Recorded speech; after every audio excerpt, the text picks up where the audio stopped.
Alhamdulillah, alhamdulillahilladzi arsala rasulahu bil huda wa dinil haqq liyuzhirahu 'ala ad-dini kullihi walau karihal musyrikun.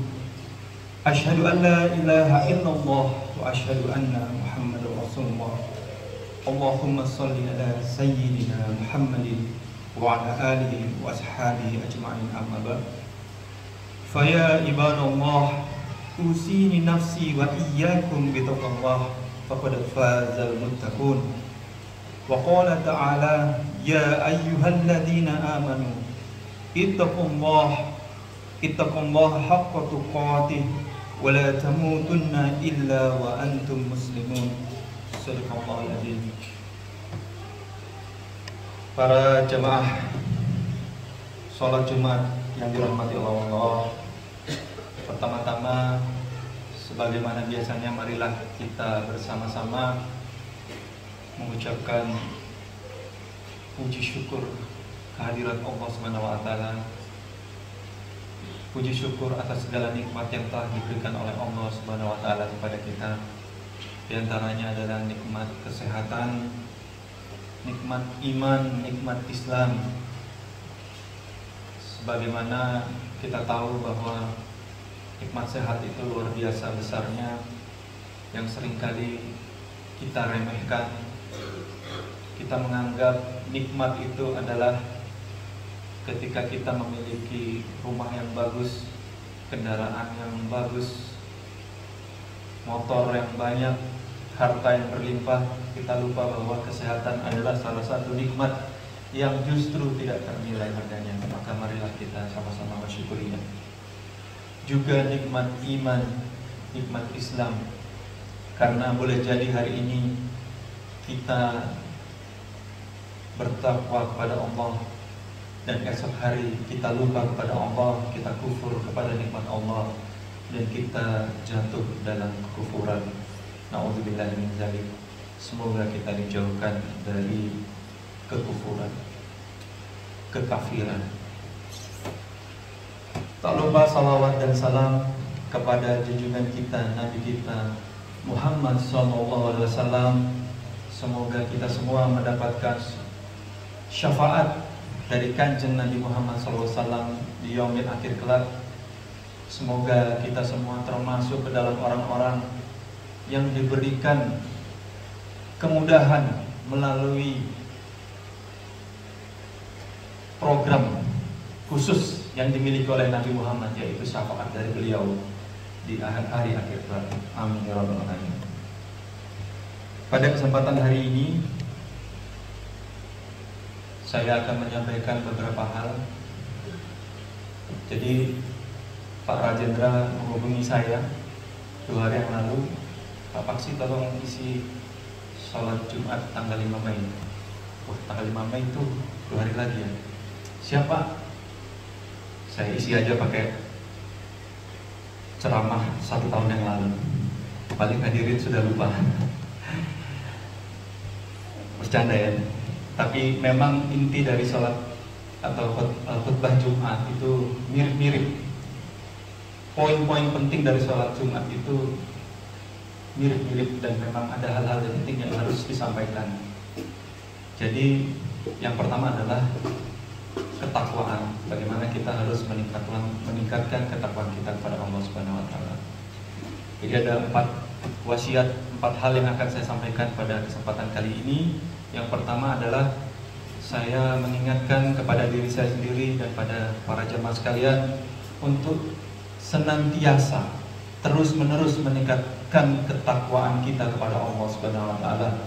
Sebagaimana para khotib menyampaikan, ittaqullah, bertakwalah, haqqa tuqatih, dengan sebenar-benarnya takwa, wala tamutunna, dan janganlah kalian meninggal dunia, mati, illa, kecuali wa antum muslimun, kecuali kalian meninggal dalam keadaan Islam.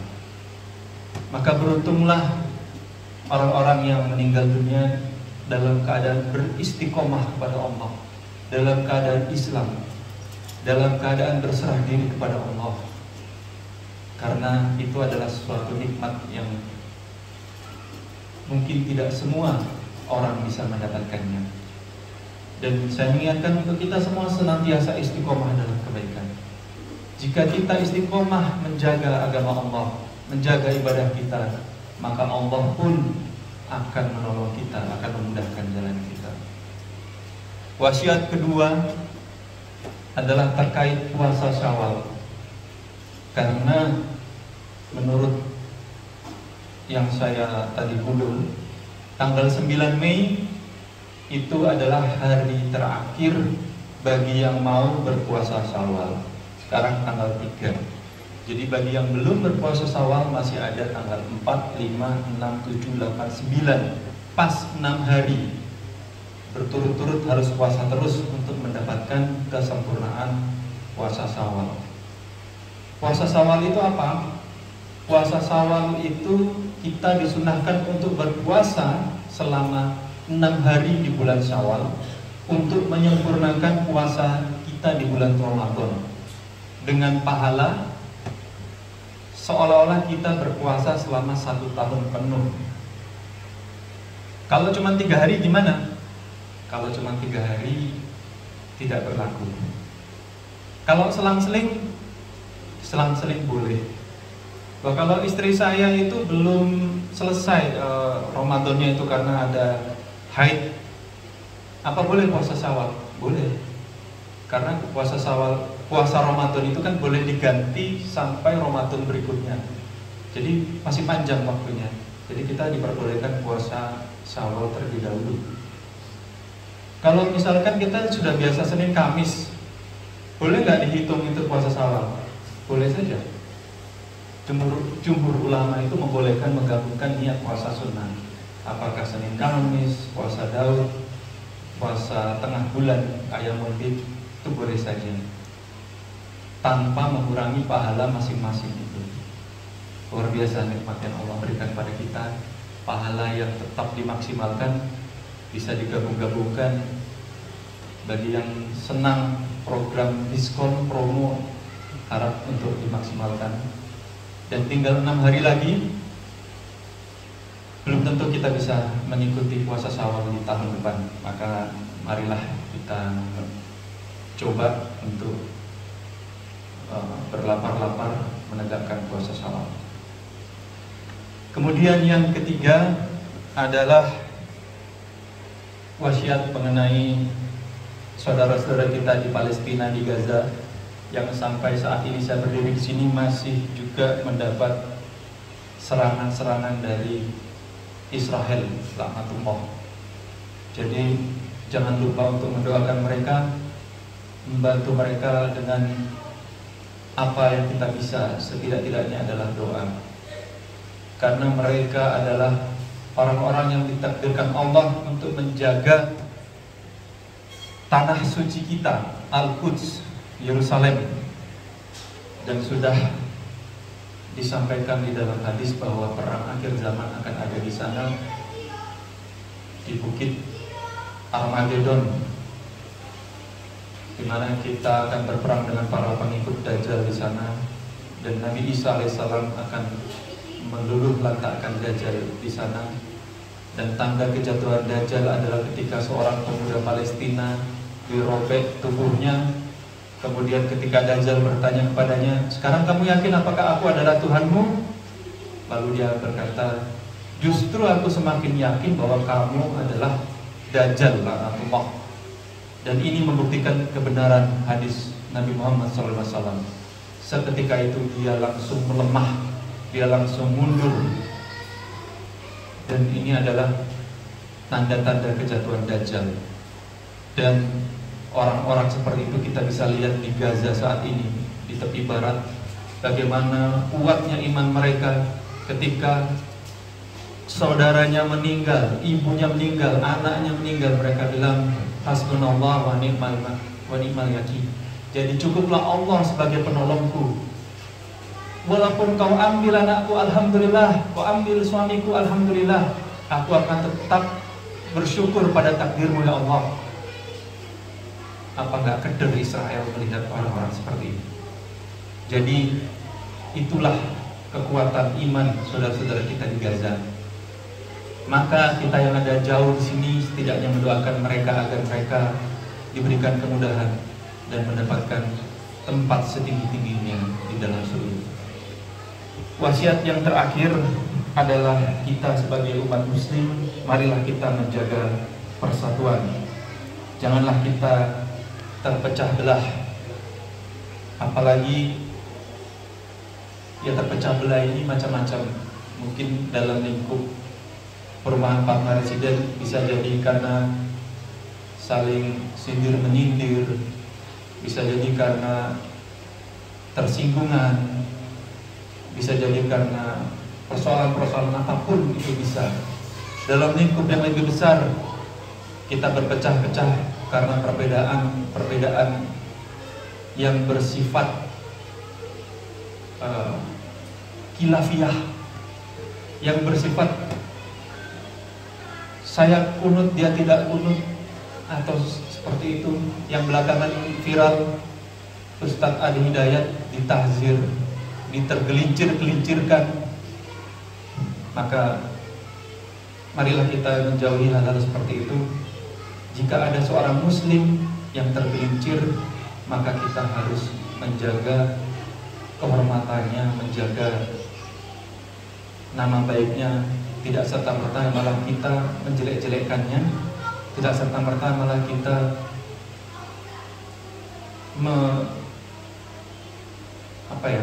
memberikan penilaian yang buruk, apalagi secara publik melalui media sosial, seolah-olah kita lebih baik daripada Ustadz Adi Hidayat, seorang yang memang sudah mendedikasikan waktunya, ilmunya untuk umat. Maka marilah kita masyarakat muslimin sekalian menjaga persatuan, karena persatuan umat Islam adalah kunci keberhasilan. Rasulullah itu menangis di akhir hidupnya karena dia melihat umatnya ini dibantai. Ya Rasul, apa karena jumlah kita sedikit? Jumlah kalian pada saat itu banyak, cuman kalian itu seperti buih. Buih itu kalau ditiup aja sudah tercerai-berai. Itulah kondisi umat saat ini. Maka marilah kita bersatu. Kita bersatu dari lingkungan yang terkecil dulu, yaitu dari lingkungan rukun tetangga, rukun warga, Parma Residen. Dan kita ingat Quran surat Al-Imran ayat 103 yang berbunyi, dan berpegang teguhlah kamu semuanya kepada tali agama Allah, dan janganlah kamu bercerai-berai, dan ingatlah akan nikmat Allah kepadamu ketika kamu dahulu bermusuh-musuhan, maka Allah mempersatukan hatimu, lalu menjadilah kamu karena nikmat Allah orang-orang yang bersaudara, dan kamu telah berada di tepi jurang neraka, lalu Allah menyelamatkan kamu daripadanya. Demikianlah Allah menerangkan ayat-ayatnya kepadamu agar kamu mendapat petunjuk. Kemudian satu lagi hadis dari Anas radhiyallahu anhu, dia berkata, Rasulullah SAW bersabda, jangan memutus hubungan, jangan membelakangi, jangan benci membenci, jangan hasud menghasut. Jadilah kamu hamba Allah sebagai saudara, dan tidak dihalalkan bagi seorang muslim mendiami saudara sesama muslimnya lebih dari 3 hari. Demikian mungkin yang saya dapat sampaikan. Semoga kita dapat menjaga persatuan umat Islam. Semoga kita bisa meningkatkan ketakwaan kita. Semoga kita bisa menyelesaikan puasa Syawal kita, dan semoga kita semua termasuk ke dalam orang-orang yang masuk ke dalam surga. Amin ya rabbal alamin. Aqulu qouli hadza wa astaghfirullahu li wa lakum wastaghfiruhu innahu huwal ghafurur rahim.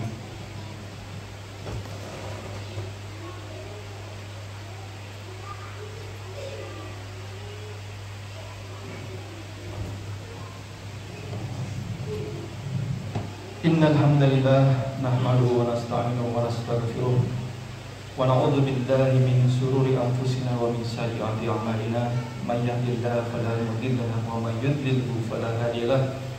Asyhadu an la ilaha illallah wa asyhadu anna Muhammadan abduhu wa rasuluh.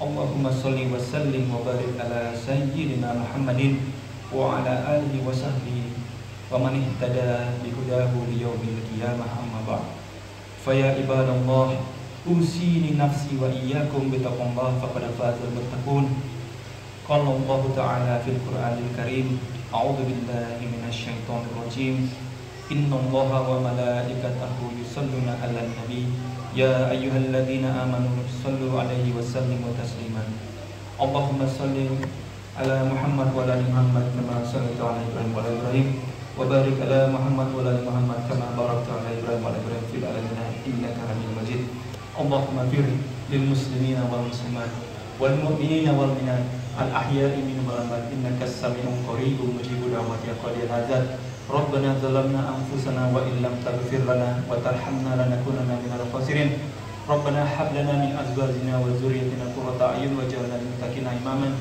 رب اجعلني مقيم الصلاة ومن ذريتنا ربنا تقبل دعاء ربنا اغفر لنا ذنوبنا ولوالدينا وارحمهما كما ربيانا صغيرا ربنا لا تزغ قلوبنا بعد إذ هديتنا وهب لنا من لدنك رحمة إنك أنت الوهاب ربنا آتنا في الدنيا حسنة وفي الآخرة حسنة وقنا عذاب النار والحمد لله رب العالمين.